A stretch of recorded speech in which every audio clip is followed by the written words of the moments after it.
vision, getting in there and out with the Jeet Kune Do and being able to kind of bait out a lot of these abilities. Yo, there it goes. The Paquito back in action again. Pac-Man is back. A chance at a reverse sweep. Who would have thought it? The BTK has been able to push on forward. Hoon meditating, laying on the couch. He knew the entire time. And right now, both sides at equal footing. A chance to claim that crown for North America. All right, so do you think if BTK wins, Hoon will get up? Do we think he will get up if BTK wins? Or will he'll just close his eyes and go to sleep at that point? He's like, all right, it's finally time to rest.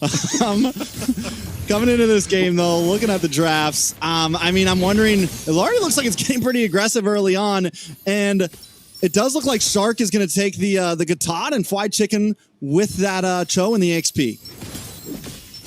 Yeah, and Shark, we do have a little bit of a CC going on to Mark Cutie. He's going to dash himself to safety.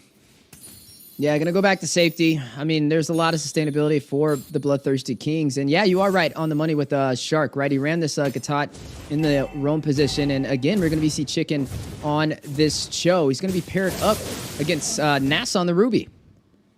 Yeah, Basic doing a good job at freezing lane up there, trying to keep it on his side. Bazia not falling for the tricks. I'm wondering, I feel like mid is going to be so crucial in this game. Shark and Hoon, Mark Cutie, Cole World. It's been the matchup of the season. And honestly, both of them, it finally feels like BTK, their mid is rotating very well. CLOUD9 as well. Cole World on this raft. We know how fast he moves around. We know his plan with this hero.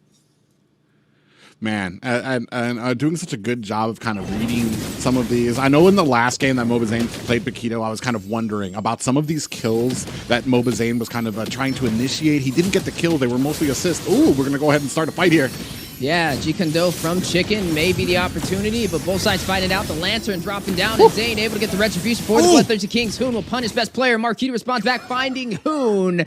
That'll be a 1-for-1 trade and a turtle over to the Bloodthirsty Kings. That is a good trade for BTK right there. You get a little bit of gold, and I mean, the most important thing is you get the kill on the best player.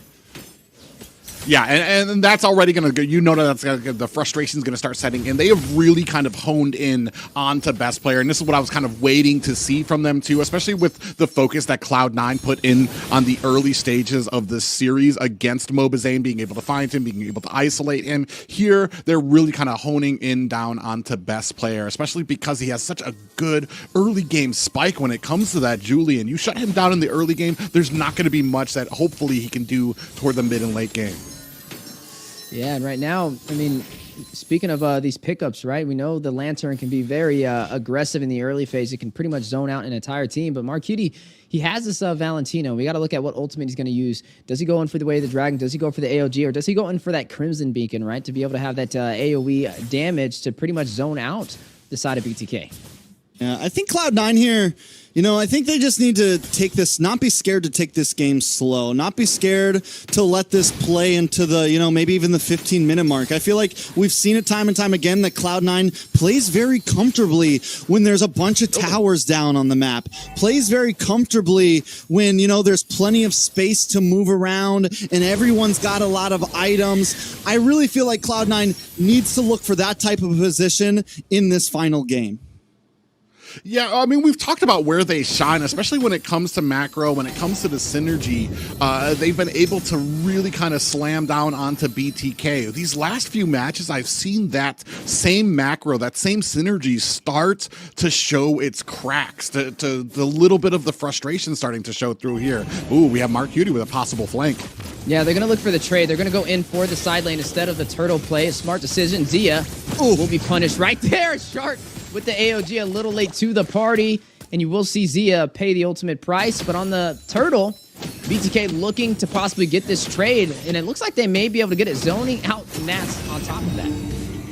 I mean, BTK gets turtle, but honestly, I like gold. I like getting the gold laner. I like getting the gold plating. I feel like CLOUD9, that's a big win for them.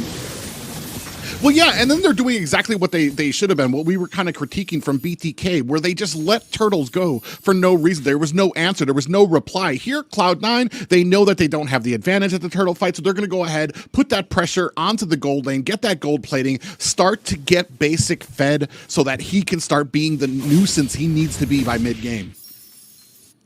Yeah, right now, I mean, BTK, 2 turtles on their side, and when it comes to those win conditions, I mean, they thrive. Their chance of winning goes way higher, especially when they're able to take these turtles to have the slightest advantage. But I'm right there with you. With Zia falling on the top side, it could be a little questionable for the damage she's going to be able to dish out in these engagements. And you can already tell Cloud9, they're willing to give up these turtles because they go for the pickoffs.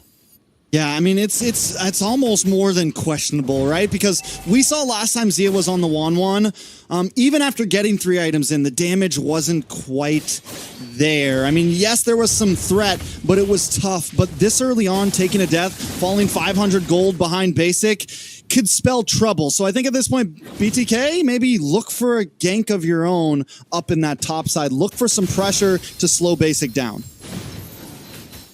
And here, a little bit of CC on the mark. Cutie just narrowly avoids the pull coming in from Hoon. Now starting to kind of readjust around the map. A lot of pressure here. Like I said, they've really kind of honed in on Zia now because of that last game. He was able to, even at the 16-minute, you waited for Zia to come online, still became an issue for the side of Cloud9. Here, they're not going to be taking those and making those same mistakes. Ooh, there goes the BMI and the Blazing Duet back to safety. Crossbow Tang, he found the weakness points in a matter of seconds, so both sides will trade equal damage.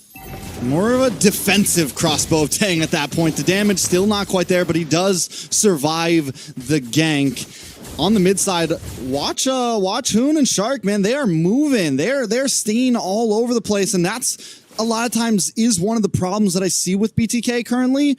Hoon kind of hangs out a bit too much in the mid, but lately, these past couple games that they've been winning, he's been getting very involved.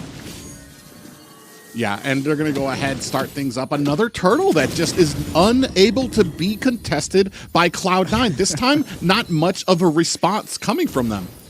I mean, and if they don't find a trade for a pickoff, then BTK is going to start scaling, and that could be the difference that Zia needs, especially falling that early. I mean, there already goes the DHS in his favor. So, I mean, at this point, Gold not really escaping BTK. I think Cloud9's job, again, they can still just take things slow, keep their lead, try to get a couple pickoffs. I think keep on focusing onto the gold lane, get those ganks whenever they can. And outside of that, I like their late game, man. They've got the Rafaela, who's going to heal more and more. They have this Claude, who's going to be moving more and more, outputting more and more damage. I do feel like they're in a comfy position right now. Yeah, and especially because when we saw that was the Rafaela was kind of the answer to the crossbow of Tang when it came in through the late game. Even the damage coming out, there's just so much healing. And then you have the Flask of the Oasis on top of that, adding shield every single time the healing comes out there. Ooh, we have a little bit of a surrounding here for Basic. Yeah, we were saying they needed to respond back, right? Needing to find an opportunity to shut down the gold laner of Cloud9, but Basic not going to go out without a fight. A great Blazing Duet to be able to stop BTK on the push. Not only does he get away, but he scares them away while doing it. But a nice hook. Ooh. More damage, Able to top connect, side. and a little bit more damage. Oh my goodness, a double decondo AOD with the follow-up and the crossbow Tang. The finesse on the way. Basic will fall, but Zia may be punished. Best player able to shut him down. Shark needing to get back to safety. Hit with the I'm offended. Zane with the heavy light punch takes down Cold World. Best player gets the double. Finding Shark. Now 3-1 on the top side. Now 2-3 on the top side. And Zane and Hoon left to defend.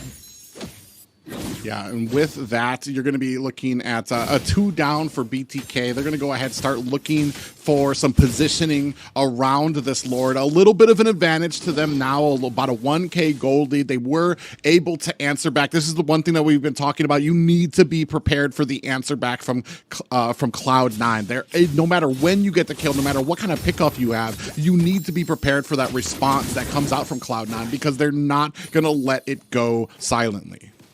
At this point, both teams definitely know what's on the line, right? Neither team letting anything go silently, not even a tower. I don't think we've been 10 minutes in where a single tower hasn't been taken. Hoon able to get out of that one. Still a little bit of a vie for the First Lord, but keep our eyes on Basic up in the top side. The question still rises, is this a good or bad thing? Yeah, you can definitely tell a lot of nerves for both sides, not wanting to be too aggressive, not wanting to be the one to create the mistake that can ultimately cost them this series. You are seeing the Lord at about 45% HP. Chicken, a great engagement on the Nats with the way the Dragon set up. AOG from Marcuti dropping down. We'll connect on the Shark. Chicken will fall. Marcuti will be the one to find him. One member down for the Bloodthirsty Kings, but they're still going to push in for this objective. Best player a little bit quicker at the Retribution, able to get it. 4C9 finds a kill on Zane and Zia. 3 members down for BTK. Make that 4 as Cold World will find Shark. Man, we were talking about the pressure, and it's starting to pay dividends now. Basic able to come in with the Blazing Duet. The amount of damage he's able to release onto BTK, allowing Best Player to come in to do the cleanup job. And just like that, 4 members of BTK fall. Yeah, that is going to be devastating at this point. I mean, it is Moba Zane goes down. Everyone takes a shot to the face there. And C9... they feel it. They have the momentum. They're going to start trying to make moves around the map. Look at everyone in a different lane. Yeah, you do see the way the Dragon set up too from Chicken. Now forced to go back to safety as the Lord marching in on the top side. The knockup from the enhanced chains. A great setup.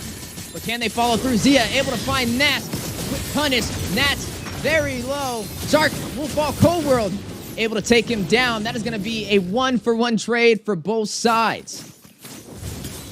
Oh, man, and just like that, a 7K gold lead for the side of Cloud9, down to high grounds of BTK. At this point, can they defend? Zia still dancing, still trying to make something work. Cloud9, I mean, I think as long as they play this safe, they're in complete control, and I think it's been the game plan from the beginning, right? Just play smooth, don't overextend, get our gold leads where we can, control the map. And just look at the difference of what 1 minute can make as well, right? 1 minute ago, BTK had all their turrets. Now they're down to an inhibitor on the bot side, and Cloud9 having a lot of insurance to work in their favor. That just shows you how one little mistake can be the difference. Well, and especially for teams like this who are just so well synergized, who have such a grasp on the macro and what they need to do and where they need to push, especially with the benefit of a Lord coming out. It's just, you cannot give up. You've talked about it before. You can't give up an inch because these guys are going to take a mile for it. Here, right now, 12-minute mark, a BTK on the back foot with a 7K gold deficit. And look at this defense that Cloud9 has over the river. Look at the defense that they have. I mean, just this line of members, and they're getting back to that angled style play that Cloud9 does so well, especially in a game when your enemy has no towers. Best player going up to the top side. And at this point, they just wait. So the question is, like, how does BTK break through this, right? Either Fwy Chicken gets the big kick, gets the pickoff, or Shark gets the big AOG. But I think it's definitely, they have to find at least one member to kind of crack through the armor.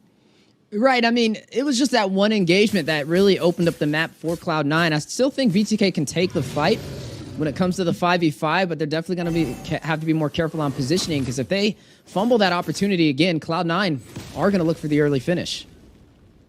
When you see right here, Fly Chicken dancing around Cold World here. I'm not even sure if he knows if he's in that bush, if he's cleared it just yet. Cold World very patient right now. I don't think I don't think Fly Chicken knows he's there at all. And Cold World, just like the patience is a virtue at this point. Hanging out, no vision, and there's the Cold World basic combo at the bottom lane once again.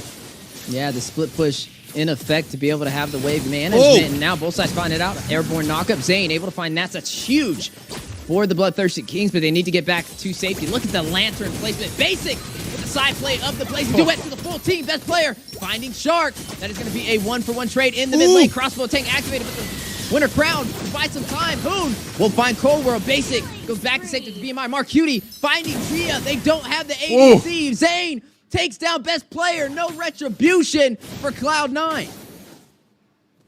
3-for-2 trade over to BTK, feeling good. I mean, they're starting to trade blows. BTK finally starting to being willing to take these fights and handling them well. Cloud9 as well, though. Mark Cutie helped to save that position by getting rid of Zia.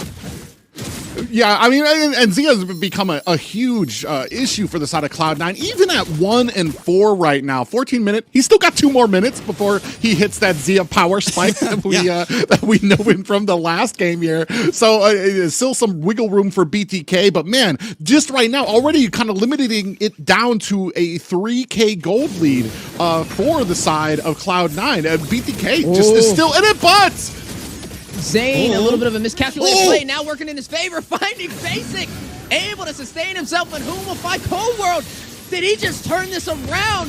The bait working in Zayn's favor. Now Zia will shut down Mark Cutie. Only Nats and best player left to defend, and the Lord will go over to the Bloodthirsty Kings.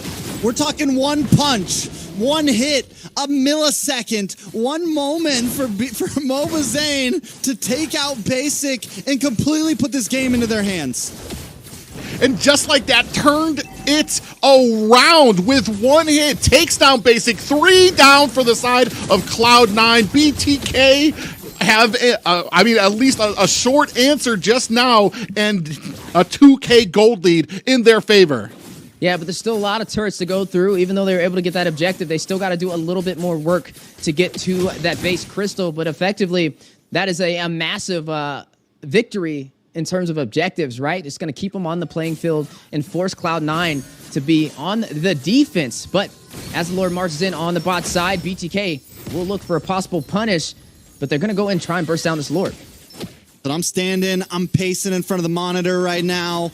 Anything could happen. I think Cloud9 needs to do what they've been doing. Take it slow, right? They can't rush this. I think when they overextend themselves, when they go for these big plays, that's when the mistakes start to come in. They cannot underestimate BTK at this point. I think they really just need to let BTK come to them, and there it is.